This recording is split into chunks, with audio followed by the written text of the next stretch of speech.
What's going on, everybody? It's Joe from God's Eye Games and the Acceptable Casualties here to take a look at Battlegroup NORTHAG from Plastic Soldier Company. This is kind of their Cold War gone hot World War III rule set Soviet invasion of West Germany in the 1980s.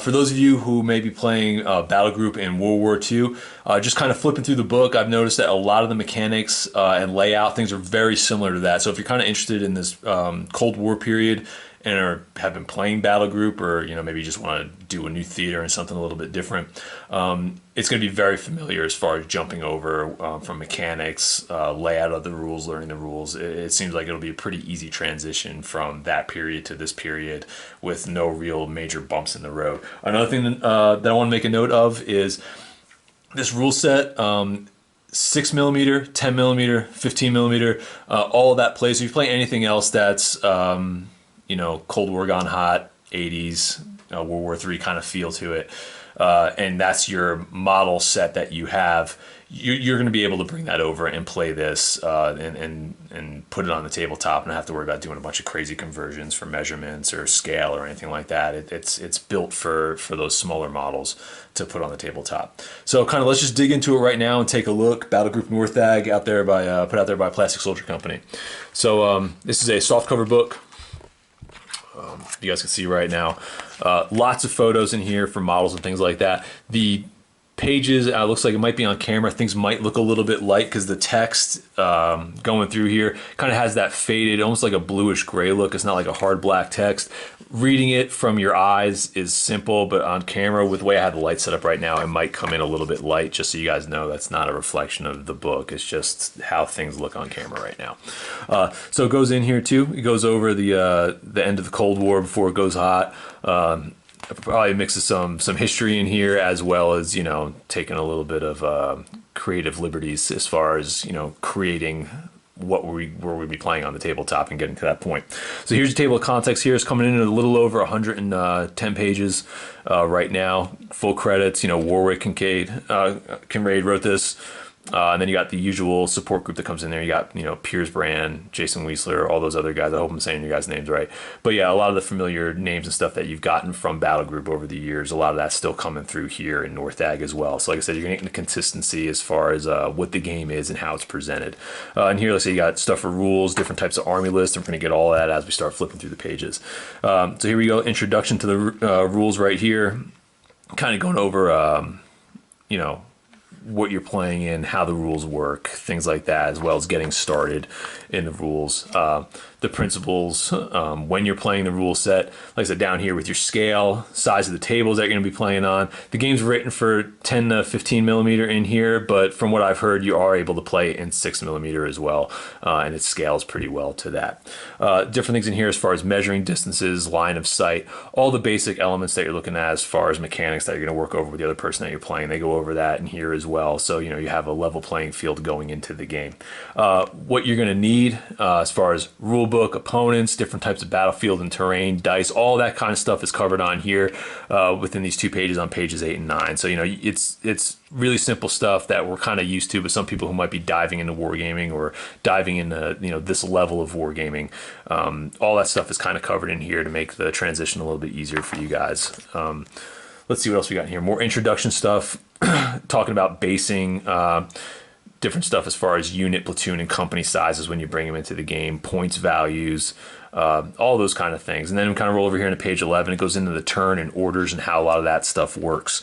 Going into it. For those of you guys who are looking through, this is going to be more of a page by page kind of go through the book, not necessarily a review. I don't like to review rule sets unless I've put a lot of time into playing them, because what you kind of get off the pages just reading through a book doesn't necessarily mean you're ready to give a review for it. I think you need to be able to play it and stuff like that. Now, based off of the amount of Battlegroup I played, I assume that this is going to be a really tight rule set and an enjoyable rule set just based off the Battlegroup that I've played in the history, like World War II and some of their other books over there. Like I said, I really enjoy that. It seems like this is very similar going forward. But like I said, I'm not going to give an actual review of the rules unless I've played them. But like I said, based off what I've seen, it looks like this is on par with that, which means you're going to get your dollar's worth out of this book. Here's some more stuff in here as far as issuing orders, company orders, platoon-sized orders. There's all different stuff in here as far as issuing orders and how that kind of works. Like I said, if you're familiar with Battlegroup, this is going to be a lot of this is going to be second nature. If you're not, then a lot of this is going to be new. But once you start using it, it flows really, really well. Different types of orders that you can do. You got fire maneuver, top speed, different types of shooting orders, whether it's with direct fire, anti-tank guided missiles, disembarking and embarking inside vehicles, limbering and unlimbering guns, different types of close assaults, which is your hand-to-hand combat or close quarters combat. It's different stuff in here for experienced tests to be able to experienced tests to be able to do that. Like I said, there's a lot of different stuff in here. Indirect fire, engineering, repair, recovery. Like I said, there's a lot of different things that you can do on the table. It adds a nice layer of strategy to outside of just pushing models and trying to blow stuff up. There's a lot of thought that kind of goes into stringing your orders together and being able to make the most out of your attack, opposed to just doing these giant gun lines of either field guns or armor, whatever that you're using on the table. There's a lots of ways for you to try to use your orders to gain the upper hand on your opponent outside of just who has the bigger, badder guns and whose dice are hot, which, like I said, is one of the nice things about Battlegroup, and I think that's carried over into this rule set as well, based off what we're looking at right here. They have example of a turn right here to kind of show you how your turn can play out, maybe even like get a little strategical input as far as how you want to string things together. So that goes into there as well. Here's some stuff on movement that covers vehicles, guns, aircraft, helicopters. Like I said, there's a lot of stuff in here that's going to be a little bit different. And I'll be referencing the World War II version of Battlegroup because that's what I'm familiar with. But there's more layers on top of that. It's when you're adding in helicopters and some different things in here as well. So it goes over here, moving through terrain, your passengers, amphibious vehicles, vehicles withdrawing the table or keeping them on one way or the other. Your fire right here, your basic fire mechanics, talking about your range and your arc, from the hull of the gun, or using turrets, pintle mounts, things of that nature. All of that's covered in here, as well as ranges from small arms fire all the way up to anti-tank guided missiles. So it looks like 20 inch range on the small side and the short end of things for small arms fire for command teams. And then all the way up to your 70-inch range for your tank guns, cannons, and howitzers, and anti-tank guided missiles. So, you can reach out and touch somebody with some of the bigger guns on here. It's not just all, short ranges on the tabletop. Or if you're the people who like to play in larger tables and put tables together, it seems like, you're going to still get a pretty good experience as far as being able to go out and hit people at long range. They have rules in here for suppressing fire, pinning people down, and how that's going to end up working. Whether you're doing it against infantry teams or you're doing it against vehicles, depending on what kind of guns you're using and what you're shooting against. Close assaults right here, a section for that as well, infantry versus infantry close assaults, and then in buildings as well, throwing grenades. There's all the stuff in here for infantry close assaults. That's one of my favorite parts of the game too, once again, because it is devastating when you're able to get in close, like work your way in close, because that's a trial in itself. But then once you get up there, there's definitely a sense of accomplishing something once the grenades start flying out and you get that assault off. If the close assaults feel really good in here for Battlegroup, and it seems like they brought a lot of that stuff over with the rules as well. Aimed fire, shooting with high explosives. So you got rules for that in here, as well as your AP shells and things like that. Like that, there are different ways to fire your weapons, different ammo counts and things like that, depending on what vehicles you're using. Armor penetration table, if you're familiar with using the World War II version of it, the AP table seems like it's the same. Seems like it's trimmed down a little bit as far as only going up to 10. I think the World War II one goes up to 15. So you got 10 and 10 on each side as far as strength of your armor, strength of the gun. And then you kind of find out what dice roll you need when you come to that point on the table right here. Firing anti-tank guided missiles. So there's rules for that in here, which is going to be something new. Right up here, special types of weapons. You got flamethrowers, auto cannons, you got man pads, anti-aircraft missiles, all sorts of new fun toys to play with in here. Like I said, if you're looking to do Cold War, they added a whole bunch of stuff as far as RPGs and different kinds of things to really capture the flavor of fighting in that Cold War gone hot scenario. What else we got back over here? Off-table indirect fire. Another nice thing, like I said, about Battlegroup, and that seems like it's carried over as well. You don't need to have your entire artillery line painted up on that back edge of the table. It's just not realistic having artillery that close onto the battlefield. So it's worked into the rules where you have your artillery off the table. You don't need the models to throw in like these giant field guns. You just kind of say, hey, it's part of my list. It's off table. It's a nice way to fill your lists with points without having to actually purchase and paint and do all the hobby side of getting that stuff on the table for a very non-realistic feel when you have these giant artillery pieces, standing side by side with tanks and infantry that are fighting just a couple inches ahead of them. So like I said, you have that option on here as far as off-table indirect fire. For your artillery, a whole section for that covers, timed strikes, whether it's, you setting it up in your person in your lists, you're doing like a time strike on a certain turn, or you're calling in artillery support and things like that. All of that's covered in here. Different types of rocket strikes, or just using regular arty.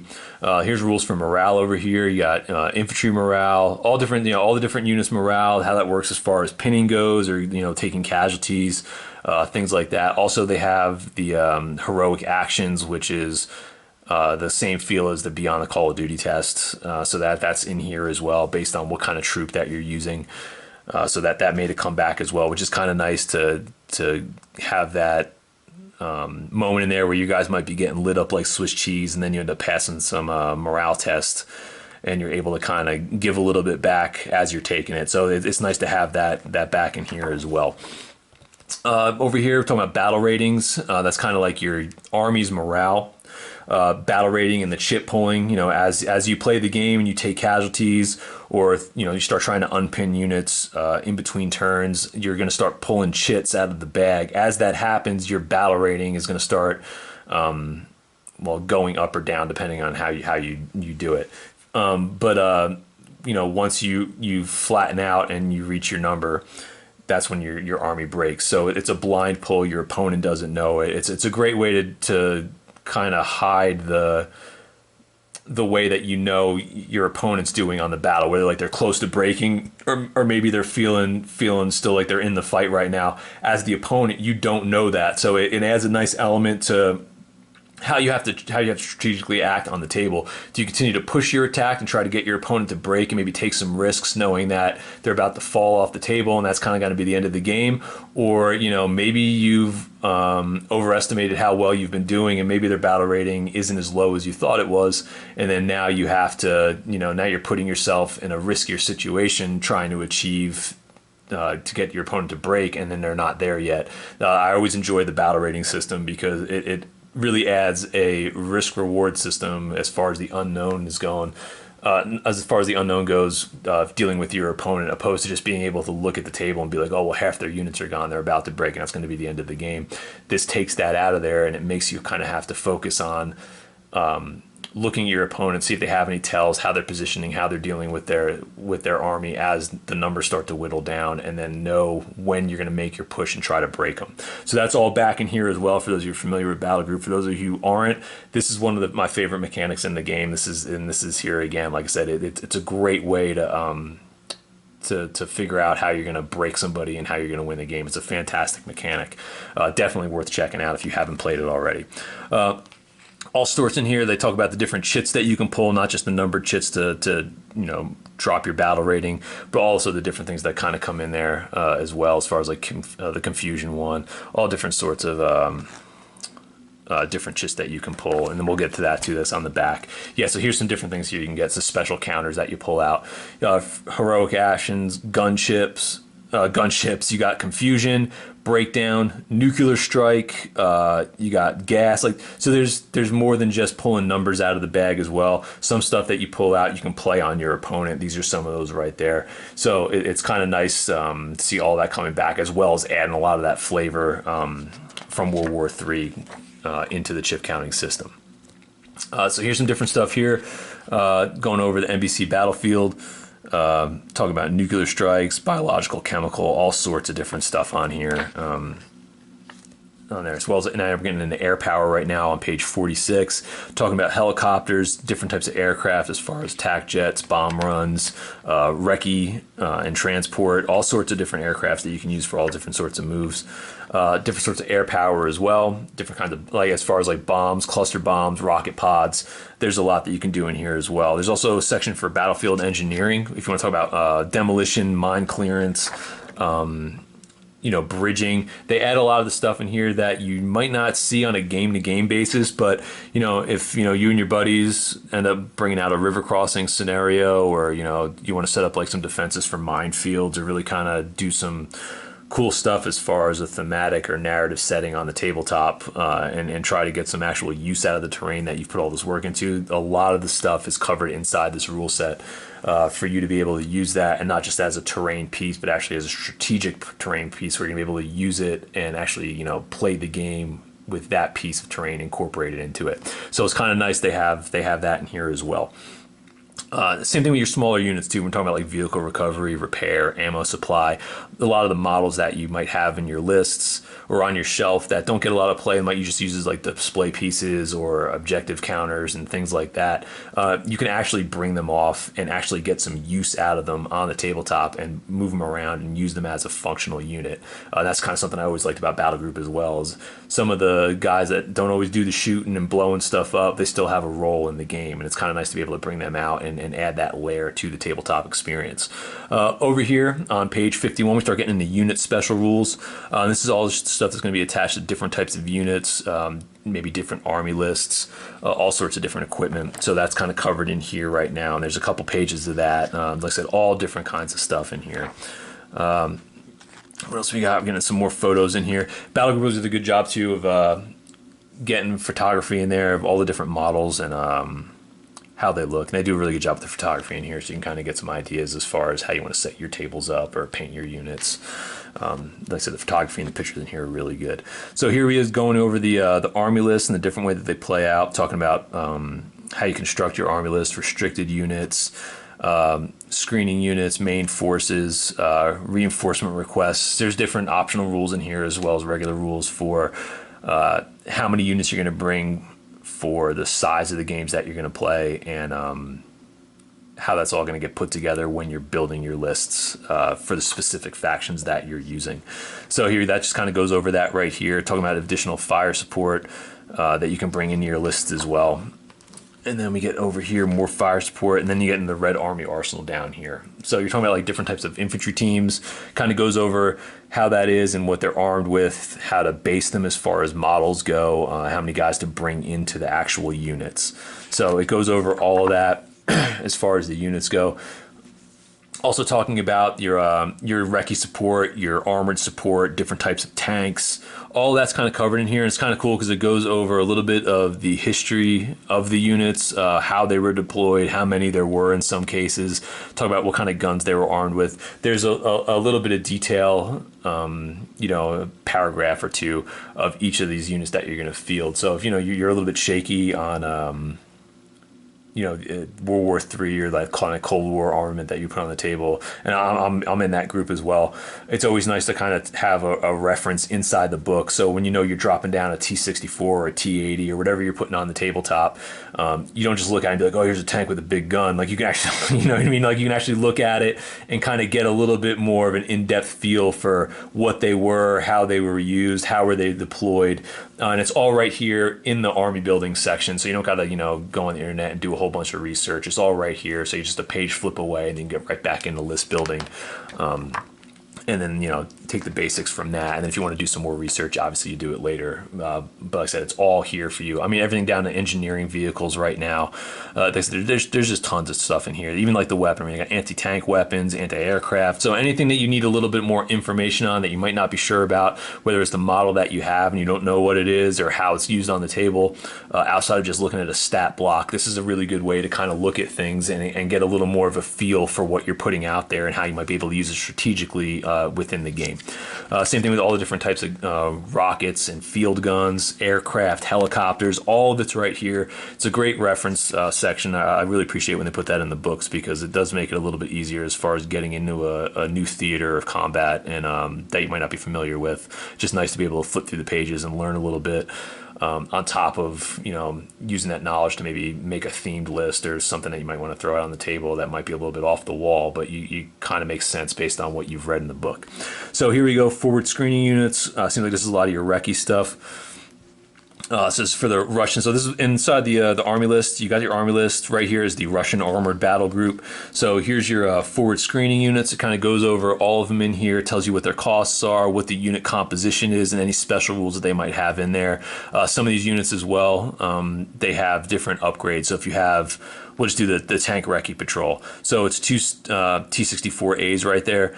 Gives you the special rules in there, but also gives you the options if you want to upgrade those tanks to maybe something a little bit better as far as, different type of T-64 up to different types of T-80s, what the points cost is going to be for that, for your whole unit to do the upgrades in there. So all that's in here, and then obviously once you hit the tabletop, there's a different section that cross-references what kind of guns they carry, what their armor is, their statistics. There's a different section for that as well.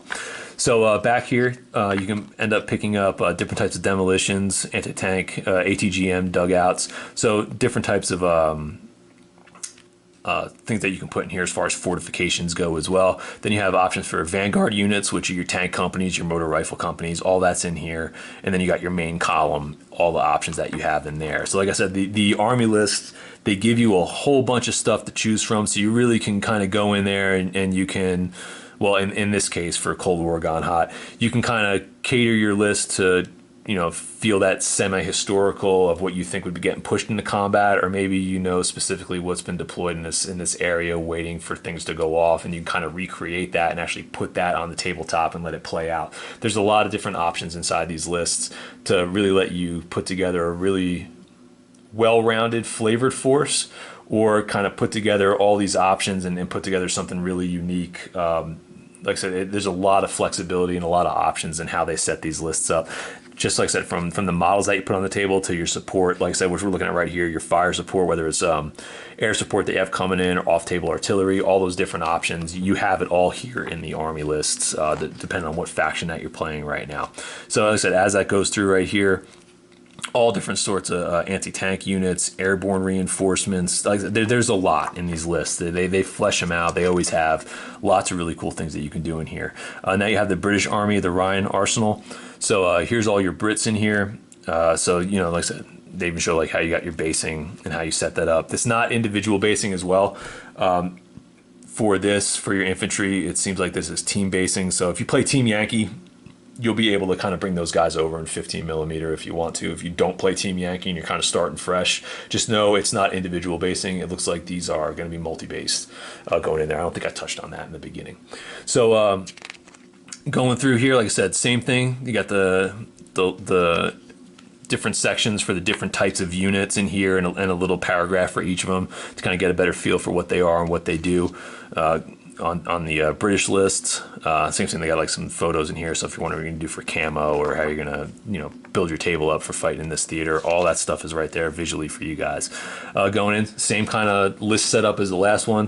Whether you're looking at armor cars, scout helicopters, like forward screening. Like I said, the layout for the lists and the way they're composed in the book is very similar from one army to the next. Obviously the units, special rules, point costs are different, but like I said, the layout is very familiar as you go through it, page by page, unit by unit, section by section, depending on what you're doing here. So like I said, this is for the Brits, just to kind of go through. You got chieftains in here, you got mechanized infantry platoons, you got your helicopters, you got electric warfare teams, surveillance. There's all sorts of stuff in here. Mine clearance, guided weapon carrier sections. There's lots of cool stuff in here as far as modeling opportunities and putting things together.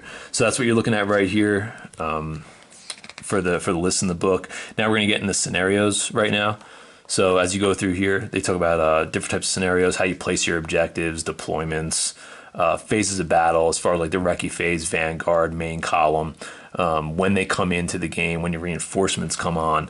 All that stuff is kind of covered in the scenario sections. So there's a flow to the battle. You're just throwing everything on the table at once. Things kind of gradually come out based on what kind of scenario that you're playing. So there's a flow to the battle. Not necessarily everybody just pushing everything at each other right off the bat for like this giant crazy engagement. It's not always like that. There's a flow to things, and they kind of cover that in the phases of the battle section in here. Going through objectives, how objectives work, just like any other war game we've played, how you take objectives, how you defend them, how you score them, what the result is when you take them from your opponent. All that stuff is kind of covered in here. And then we get into the back. This is kind of the equipment section I was talking about before. So you go through and you're going to go through vehicles right here. This is Russian equipment data. So you're going to find what vehicle they're using, and then it's going to go over the front, side, and rear armor values for each one of those vehicles, as well as the weapons, and then how they're mounted on there and their rate of fire, and then if they have any special rules. So you're going to go through there, and it's going to be like that with all of these, all the tanks, all the vehicles, anything that you're going to put on the field that you can actually shoot down that has an armor value. It's going to be in here going through, as well as any special rules that they have, or if they have transport capabilities, things like that. All that'll kind of be in here. So we'll kind of go through there. And then as well as that, they also have stuff for your guns. So when you cross-reference stuff, so like we'll just say, like, you know, you take like whatever vehicle you have, and it's not going to have it on the profile here. I'm not sure if they have profile cards for these yet, but we'll just say that you're taking out like a chief. Say you have a chieftain, you're looking for like a stat block, and you want to find out what its weapon system is. You would find the profile on the page, what it is. We're looking at Russians right now, but you guys know what I mean. And then you would find what the gun is, and you come over here and you just reference it in whatever millimeter type of gun it is, or whatever it's packing on here. It's going to tell you how it fires in HE, AP, what it does, what the range is, what the strength of the gun is, and you'll kind of just refer to that on these tables right here. That's the only problem I've ever had with Battlegroup, that those cards kind of solve it, is I just wish the actual vehicle profiles had the guns section attached to it, so it's just kind of an easy thing where you just find the vehicle, you have the gun listed there, as well as all the other stats for it, and it's kind of just all in one place right here. But that does add to pages in the book, so I understand why they switch it over that way. But it is just one thing to keep in mind, that when you find your vehicle in here, and whether you're shooting or doing what else, you will be referencing what the vehicle is, what the gun is based on the profile. Then you'll have to go find the gun in the actual armament section, you know, which is a couple pages further down,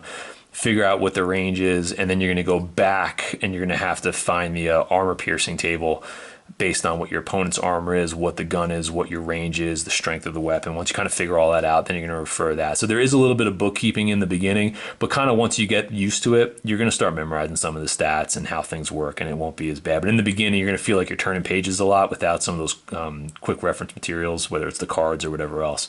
So just keep that in mind. But like I said, it's one of those things you learn pretty quickly, and it's not a game breaker or a big deal at all. You just a little time consuming on the front end of the rule set. So same thing right here, going through all the different types of small arms fire, big guns, all that. And it's the same exact thing for the Brits, just with their equipment and their stats going into it. So that's kind of what you're looking at right here in the back, as far as the armories go for each of these factions. And then in the back, you have some design notes too, going through right here. So just like the design notes, that they intended for the game and how to play it. Your rosters, so they give you a little stuff in the back here too for building your lists, points, battle rating, and how it all costs. And then you got your quick reference sheets here in the back as well. Are these pull-out ones? No, it doesn't look like they are. So here you go. You got your QRS one right here. You can photocopy these. Usually you can find these online too, or you kind of just print them out or cut them out if you really want to just pull them out right here. Same thing with the chit section. These ones look like they're they're not pulled out. You can't pull these out of here. These are in there. So either you photocopy them or you just sacrifice a page in the book. But this is how the chits work for that right there. And then in the back, here you go. You got the pull out. Yeah, so they do. All right. So and then you have the ones that are in the book. They're going to stay there. And in the back, they give you two pull out ones with the perforated edges down here. So you can kind of pull those tables out. Same thing with the chits. Take that out, cut it on up. And you guys are ready to kind of play a game here of Battlegroup NORTHAG. So yeah, like I said, it's intended for 10 mil. If you go on Plastic Soldier Company, they have box sets that we'll be going over on the channel too, and kind of showing those off and reviewing those. So you can get your models in 10 millimeter, or like I said, if you already play a different scale for these type of conflicts, as long as you're like in that 6 millimeter, 15 millimeter range, it seems like you're going to be a-okay as far as putting your stuff on the table and being ready to play. It's not single based. I believe it is multi-based in there, but it's the same thing too. If you do have single basing, you know, if you can keep your units together, if you have like a system where you don't mind pushing them around on the table, it's not going to be a game breaker. It's more just like a quality of life kind of thing at this scale. So Yeah, like I said, this is Battlegroup Northag. I flipped through the book. I don't know when we're going to get to actually playing the rule set. I hopefully, we will at some point. I just got a lot of stuff on the table right now that I'm doing with a lot of other things. So if I do get to it, like I said, you guys will see a battle report at some point. And if not, maybe down the road, we'll see what we can do with this. But this is a flip through of the book right now, Battlegroup Northag. It looks pretty good, especially, like I said, if you're a Battlegroup player, a lot of this stuff is familiar. You're going to kind of be able to dive into this right away, and it's going to feel like second nature for a lot of us who are familiar with the Battlegroup rule set. And a lot of you guys that haven't played Battlegroup or maybe diving into it as this is your first experience and haven't played the World War II version of it. It is coming from a guy who converted over from Flames of War a couple years ago. It is a really, really easy rule set to get into, but there's a lot of mastery that goes into it as you put more time into it as far as your list building, tactics on the field. There's a lot of depth to it. It's a really rewarding gaming experience, and it seems like this rule book carries a lot of that same stuff that you would get out of the World War II version of it as well. So I highly recommend checking out Battlegroup. It's a fantastic rule set. I hope you guys enjoyed the page-by-page flip through, and I'll catch you guys later.